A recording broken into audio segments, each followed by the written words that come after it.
Right, okay, so logic circuits. We're going to cover a few different things. So the basic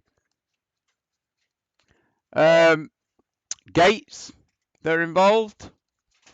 We're going to look at how we can simplify logic expressions. And we're going to look at two ways. So logic expressions are just ways of describing circuits, which we build with gates. So we're going to look at simplifying logic expressions in two ways. One that you're going to love and one that you're going to find hard. And it will not be the one that you think it is. So we're going to look at Boolean algebra, which is the one that you might find hard. Oh, my brain's not really working today. Algebra. I'll do the register in a bit. And we're going to look at probably currently my favourite topic in the A-level. Didn't used to be. When I did A-level computer science, couldn't even do them. The book I had, because we had books when I was your age, that's what we had to learn from. The book was so overcomplicated that it didn't make sense to me. And then it disappeared. It only appeared 3 years ago, 4 years ago, back onto the spec for computer A-level. At which point, I've been teaching A-level for 20 years, and it was like, oh no, that thing I could never do. At A-level, I've now got to teach. So what I did, I had a look on YouTube, and I went, oh my God, these people might as well have written that book that I couldn't understand. I couldn't find anyone who explained it sensibly. They kept missing steps out, which is what the book did. And it's like, no, but how did you get from that to that? So I worked it all out from first principles myself instead and came up with the system. So Carnot maps, they're beautiful. They are so easy to do. Okay. If you follow the way I do them. All right. So we've got to be able to do that. And then just a little bit like GCSE, if you're given a logic circuit, you're expected to be able to write down what the algebra, the expression is for it, and vice versa. But in A-level, what they try and do is make it as complicated as possible by giving you like English.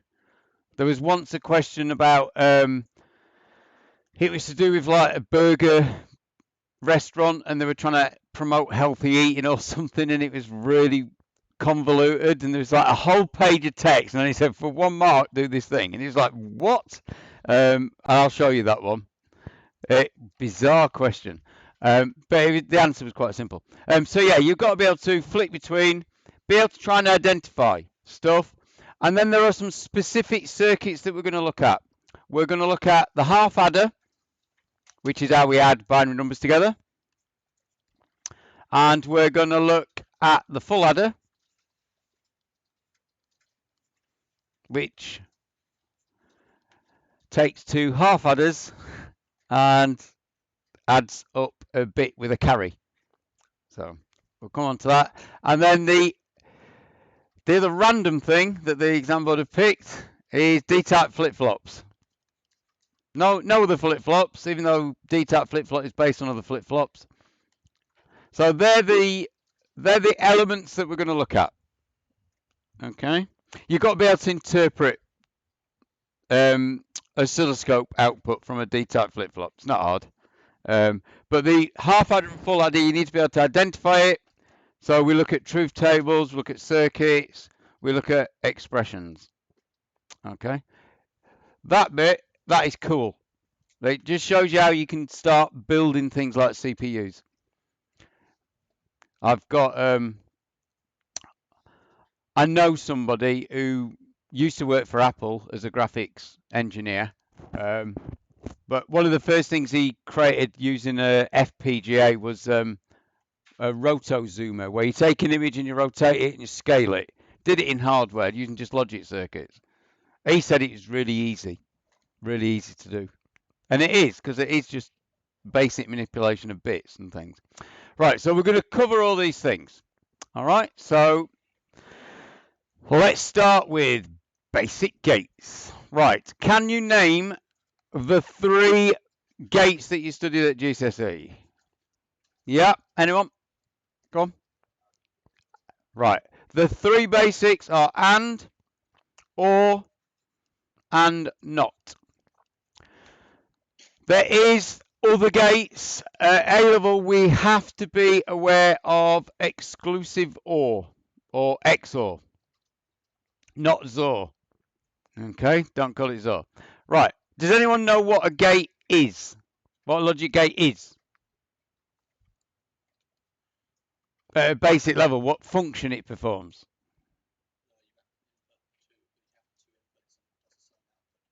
Right. Yeah, it takes inputs and generates an output. All of them do. They all do that. Yeah, everyone happy with that? They're basically comparators. They compare.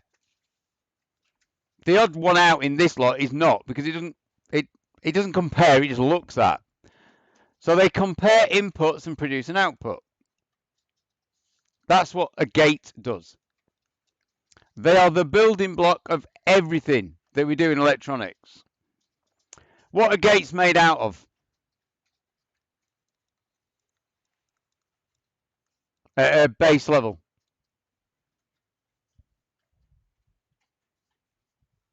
Nobody know? What's the building block of any electronic component? Yeah. Well, yeah, it's what we make circuits out of. Yep. Yeah, transistors. They all come out of transistors. Transistor is our electronic switch.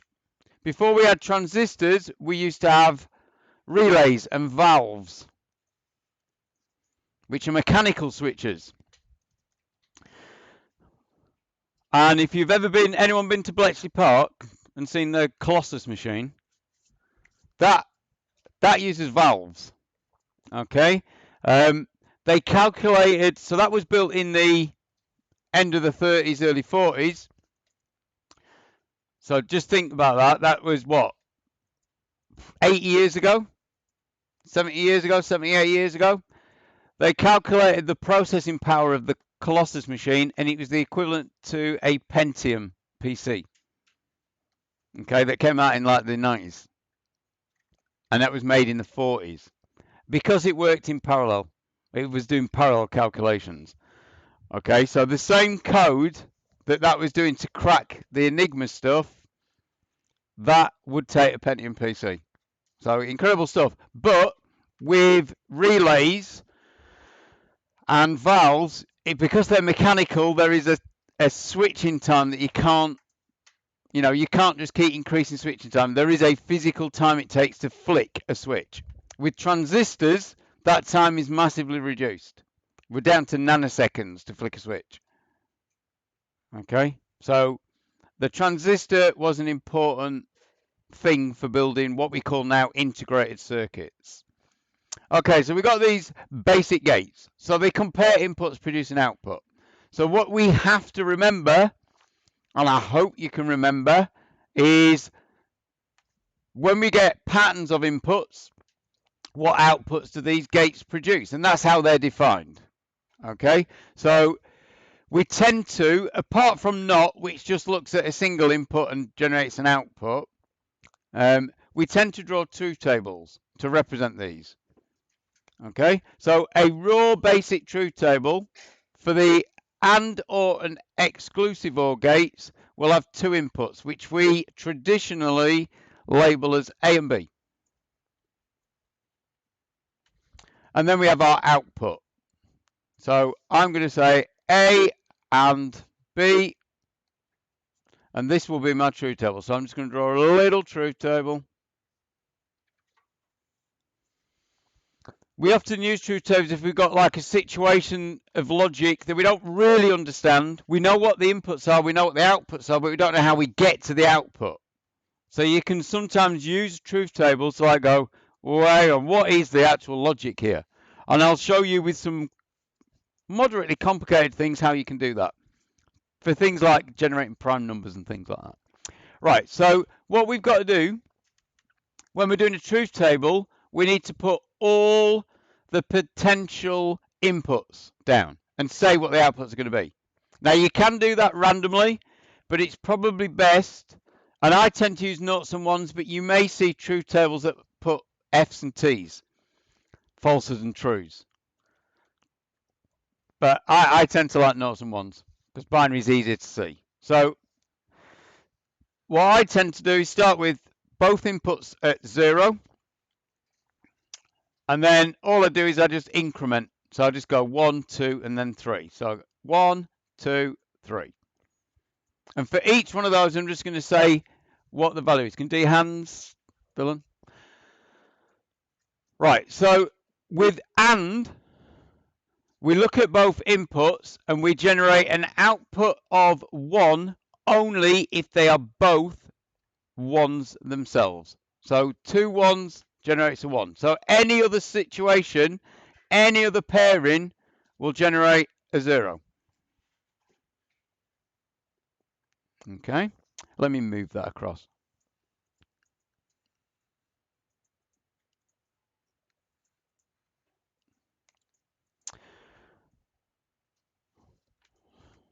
Right, so carrying on, I'm going to use the same truth table because I don't want to keep drawing these out. I'm going to do my OR.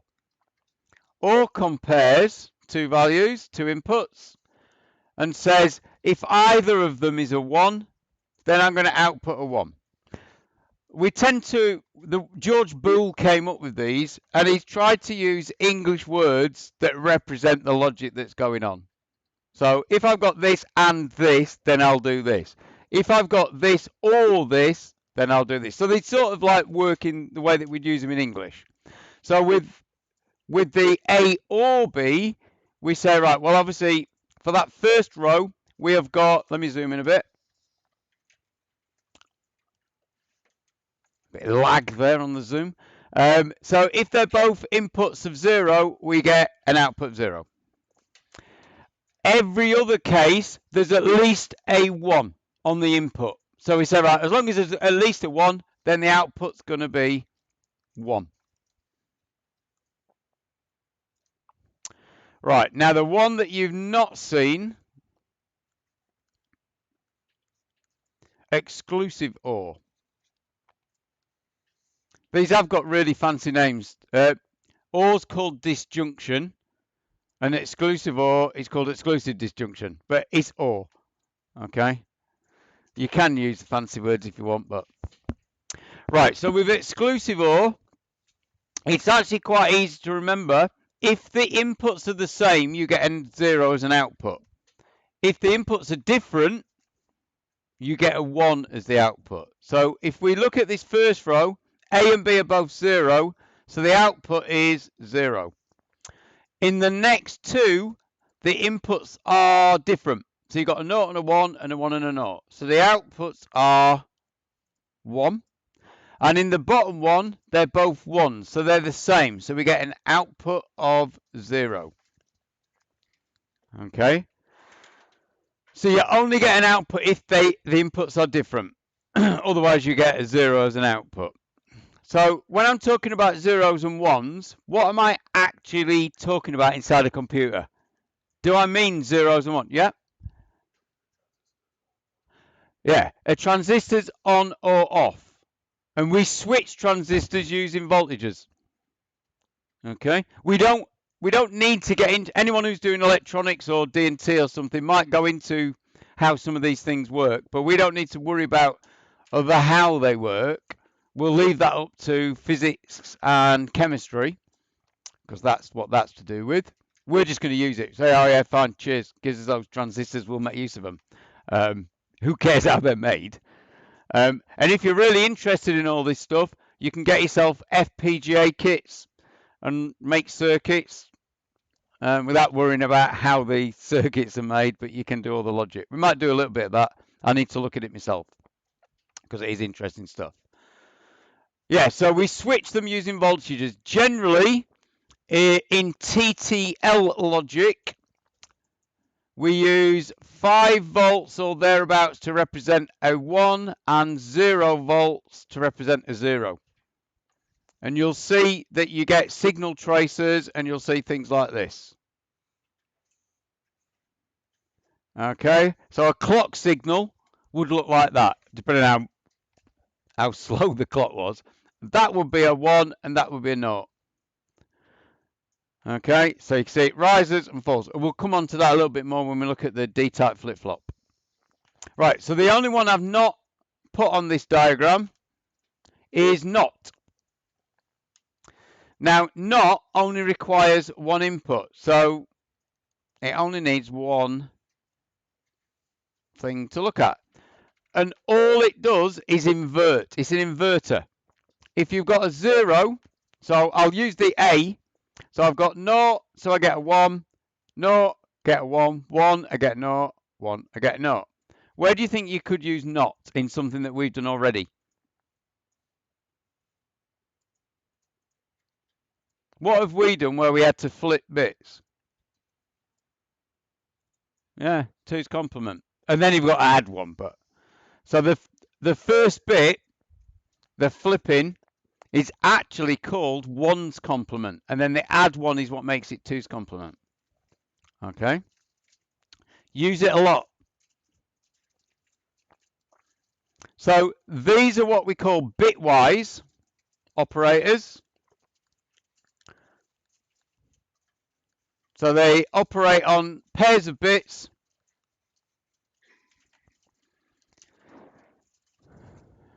And all they do is they look and they say, right, well, there's an output. A little bit like we're trying to do with our coding. They're not trying to do anything else. An AND gate doesn't say, yeah, and what I'm going to do is I'm going to make this flash and that flash. He said, no, no, no. Just give me the inputs, I'll give you the output. That's it. So they are logically equivalent to a well-written function in code. All right, they do one job. They don't do two jobs, they do one job. If we want to do something more complicated, we combine them. So people who are designing electronic circuits, and I know quite a few people who make it look like it's just like eating a bag of crisps, designing complicated electronic circuits. People who build electronic circuits are doing exactly the same jobs as programmers. They're taking problems and they're decomposing them into individual elements. So as coders, we break that down into like functions and program statements in high-level languages. If you do an assembly language, you break that down into moving bytes of memory to and from memory locations and comparing numbers and stuff. If you're doing electronics, you're working even lower. So there's some really cool stuff that you can do in software, and this is one of the beautiful things about electronics. There are things that we write in software where actually, if you can create it in hardware, you can get massive speed improvements. Okay, so you see, a bit like I was when you're talking about rendering graphics, we used to do that in software. But you can build electronic circuits to do those functions, and they can happen at magnitudes higher than what a CPU can execute code at, but they become fixed. Electronic circuits do fixed jobs. So even something complicated like a GPU is still doing a fixed set of jobs. Okay, so in a high-level language, we can calculate sine and cos using things like Taylor series, which you might come across in maths, depending on what level of maths you're doing. So there is like a geometric expansion for sine, which obviously is slow, but you could program it. On a GPU, it can do a sine calculation in one clock cycle, probably because it's got a massive lookup table that tells it what the answers are, which is what you do when you program and you want to do speedy things, waste memory. Okay, so that is our basic circuitry. Anyone got any issues with those? So I'll tell you what the hardest thing with logic gates is: drawing the things. Okay, right. I can see on some people's screens their attempts at drawing these. Not's the easiest one. I always like not. Just a triangle with a circle on it. Okay. The next easy one. Are you all right?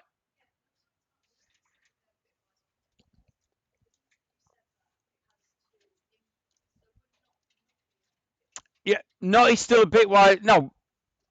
The bitwise operators means they operate on individual bits.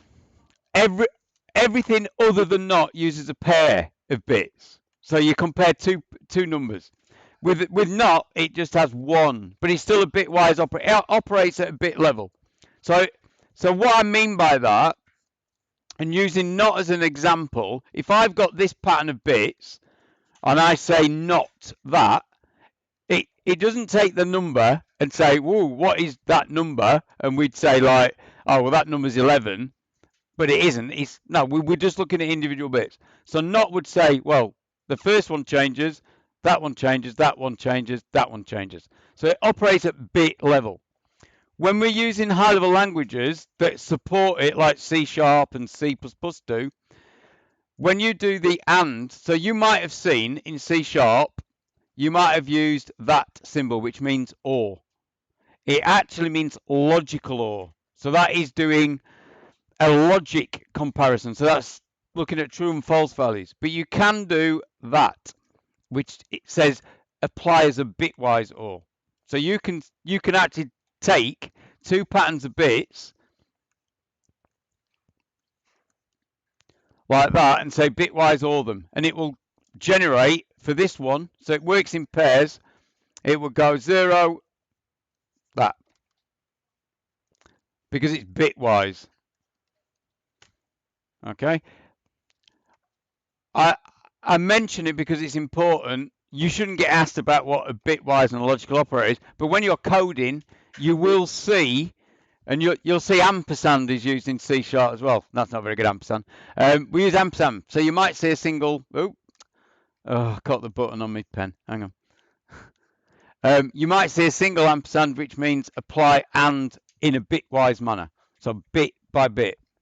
Okay, so yeah, that's what I mean by bitwise. It's something you naturally do at assembly language, but not so much at high-level language. Right, okay, so not's the easiest one. And, I always like and because and represents a D, and it is really a very neat D. Okay, yeah, show them with their two inputs coming in. Show not with a single. Really, you should be able to do this from GCSE, but there you go. Right, it then starts getting tricky. Or is really hard to draw. But there are some things that you can do to make it easier. Start from the front and do it in two halves. So you go back, and it's a little bit pointy, and go back underneath. And then the critical bit you've got to do, and this is why this is hard, it must not look like an and. All right, so it's got to look like someone's gone and like rear-ended it, as if it's a car and someone's hit it with a truck or something. All right, in an ideal world, it should really be a point. So you're going to have to practice drawing it. I don't care how you draw it, as long as it looks like an or. Okay, so the or looks like that. Very hard to draw. Unfortunately, you might have to draw one in the exam. Right, and then on double unfortunate, exclusive or is based on an or. So you've got to draw an or first. So for exclusive or, and I'm going to try and do it backwards again. So try and make it pointy. Sydney, I am recording this, so I'll post the video on the thing when we're done, because there's still some people haven't made it yet. Right, so you do your or for exclusive or, and then it's got this. Another cut, just to make it that little bit harder to draw. So it's got another, like a duplicate dint. It's like you had a bit of armor or something. One thing I will say to you, do not make these symbols huge on your diagrams just because you drew something in the wrong way. Okay. Right, so let's just see where we've got. I'm trying to take this steady because I want to like make sure you get plenty of opportunity to ask questions. I've got videos on all this stuff as well that you can look at. So I'm not going to like rush. So we use transistors to create these logic circuits. But But the really interesting thing is, what we tend to do is we don't have AND, OR, and NOT gates. We make everything out of one type of gate, which we don't even study at A-level, which I think is mad, but there you go. Anyone know what that gate is? You may have heard of it if you've talked about memory and stuff. NAND. You get NAND memory, don't you? If you've looked at PC stuff. NAND memory. The NAND gate can be used, multiples of them, to generate every other gate. You can actually use NOR as well. And when we look at Boolean algebra, there's a special rule that we're going to look at called De Morgan's law, which is used to take a circuit that's got ANDs, ORs, and NOTs all over it and convert it into something that is just NAND gates or just NOR gates. And then what you can do is you can take application-specific integrated circuit, which has just got millions of NAND gates, and just wire them up. And that's what we tend to do with FPGAs. That's what FPGAs are as well. They do the same sort of thing. Okay? Right. Anyone got any queries so far on that? Hopefully, most of that was just recap. Okay? Right. Let's get on to expressions. So, Boolean expressions. Anyone give me a definition of what you think a Boolean expression is?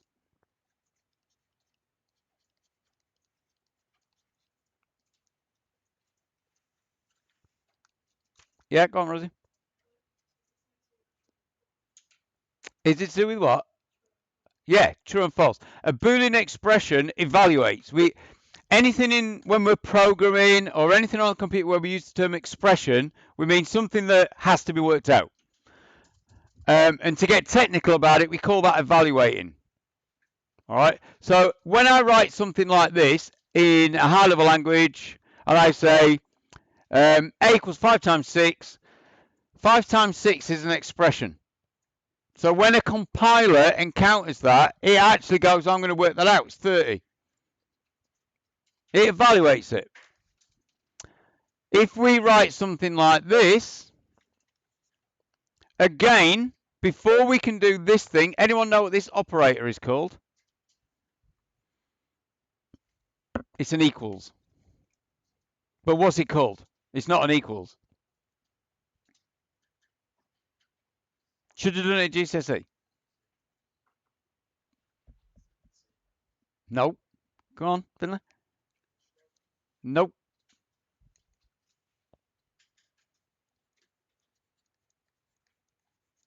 Assignment, which you might know by the word store.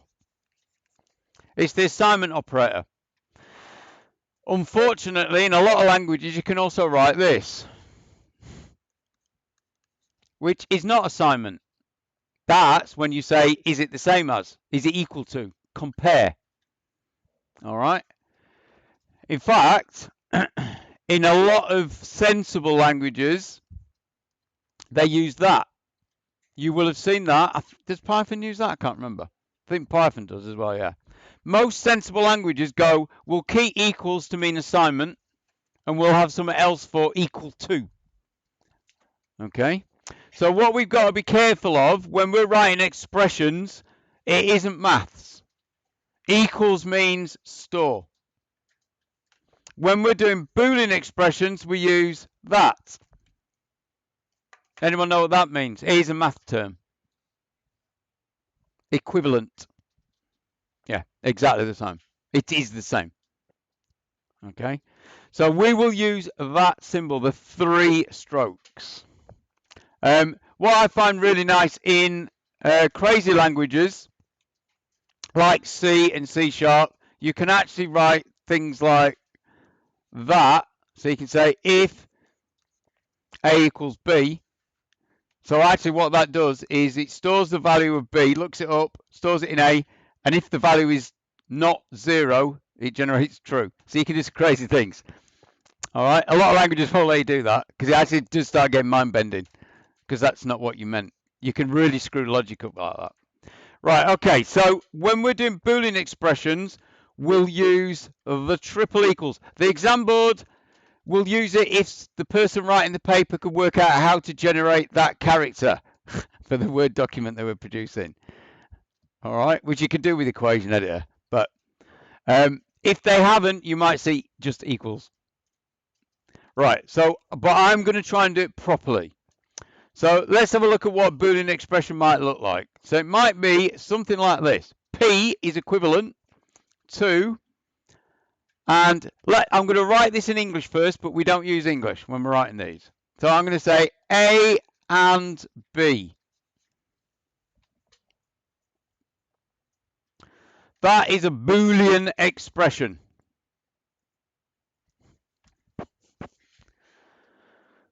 Okay. So I could write another one and I could say T is the equivalent of A and B or C. So I'm combining three different input values. Now, one thing that you might get asked to do is you might get asked to draw a circuit diagram of these. So I'm just going to do these two so I can show the process, but then I'm going to show you the proper way that we represent these expressions. So for this, I've got A and B. So I start, and always when I'm doing logic diagrams, and these are simple, but we'll do more complicated ones, I always start with drawing my inputs onto my piece of paper. So I know I've got two inputs, A and B, and I draw a line.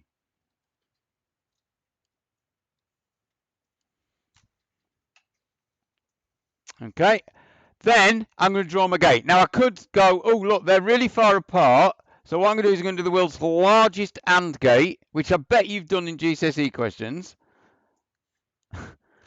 which dwarfs the whole diagram. And then I've got my output. What do you think I should label my output as? P. Excellent. Right. If you get given an expression with an equivalence to another symbol, always label it. If I had just had, I'll just rub that out and then hopefully I can do undo. If I'd have just had that, then I don't need to label the output. But I had an expression telling me that that was equivalent to P. Okay, so I can do a massive, if it's just a single gate, yeah, I can probably get away with that. Let's have a look at the next one. So I've got three inputs. So I'm going to do A, oops, put my pen back on. A, B, and C. I don't know what A, B, and C is. I don't care what A, B, and C is. This is just describing some weird logic. So that says A and B. So I'm going to do my AND. Now what you can do, I'm just going to do it like this and I'm going to show you some things. If I want to take a spur off a piece of wire that's carrying a signal, I can do a dot and do that. Okay. When you did electronics, you might have done this when you had crossing lines. You'd say, oh, I can't do that because that means the lines are joined. So you might have done something like this, where you did a little like, do you do that in electronics? If you did a bit of that, you don't draw circuit diagrams like that. That's just cobblers. What you do is if lines cross, they are assumed not to touch unless you do that. That shows there's a junction. All right. So you don't have to worry about doing jumps over wires, which is a bit weird. Right. So I've got those two going in there. So it looks a stupid shape at the minute. And then I've got OR C. So when I look at this, I'm saying, right, well, I'm going to do this bit first. Okay, then I'm going to do whatever the result was with C. So I need an OR. So I'm going to do my OR here. So I've drawn it in a completely different way to which I just showed you drawing them. There's the output, which I'm going to label as T. So that was one input, was the output of this bit. The other input is here. So again, I can do that, and I can just do a nice tidy junction.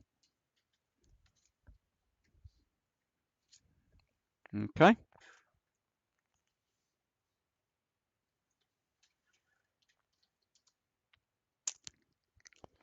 But like I said, that is an English representation of a Boolean expression. We wouldn't write them like that.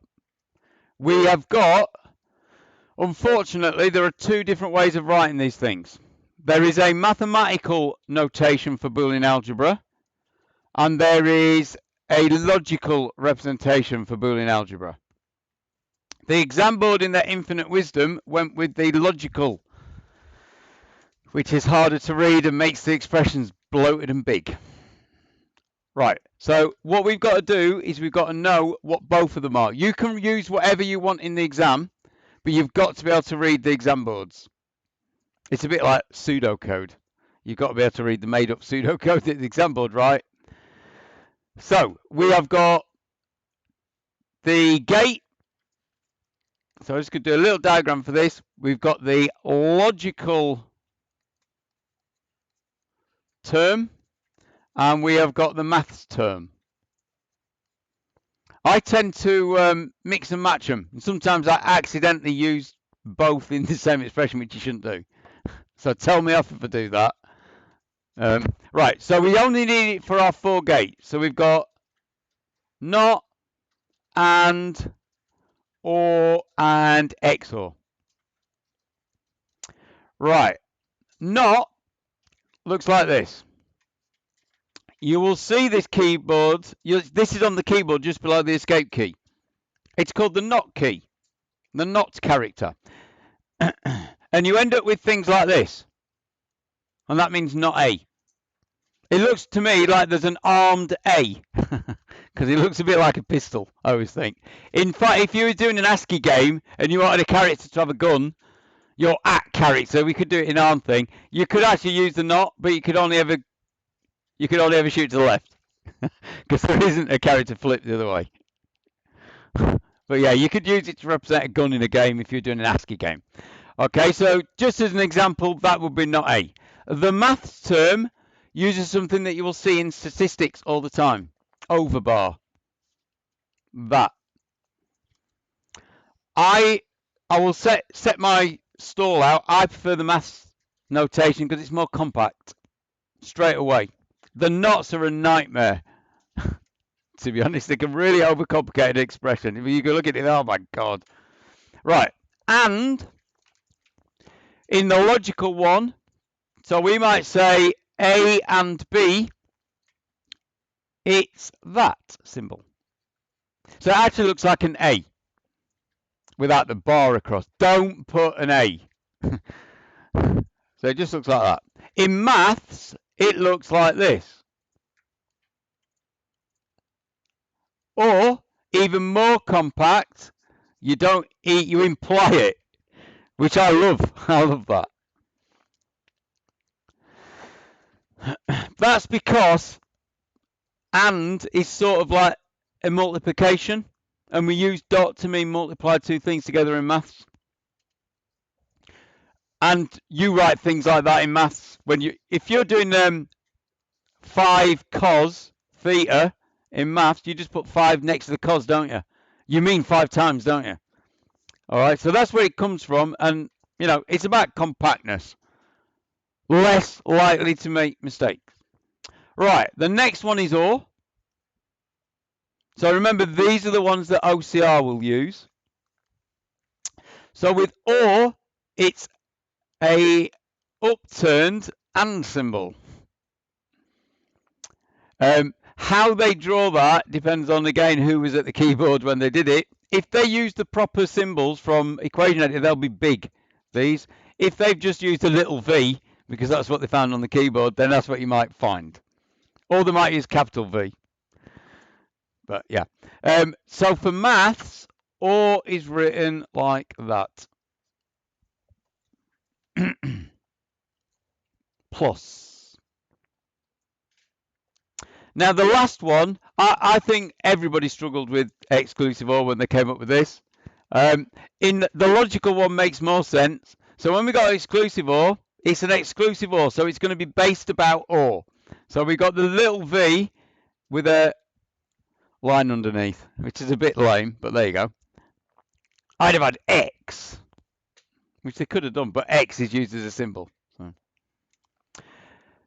The maths term they gave up completely and went to Venn diagrams for some unknown reason for this one. So exclusive OR is the plus with a circle around it to represent the opposite of or something. I don't know. It's awful. It's a rubbish symbol. They let themselves down big time. They were going really strong. And was a real favourite of mine. Exclusive, I don't even like to see it. So I will use a mixture of both. Okay. But we have to be able to read the OCR ones. But there's nothing to stop you getting an expression like this. So you might have S is the equivalent of, oh, I don't know. Let me do something. Not A and B, or not A and C, or not C and B. Evening.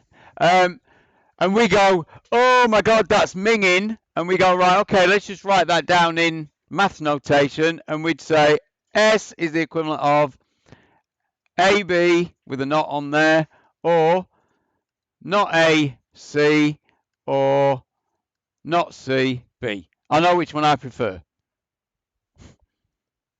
You do wonder sometimes what logical decision-making process exam boards use when they came up with stuff.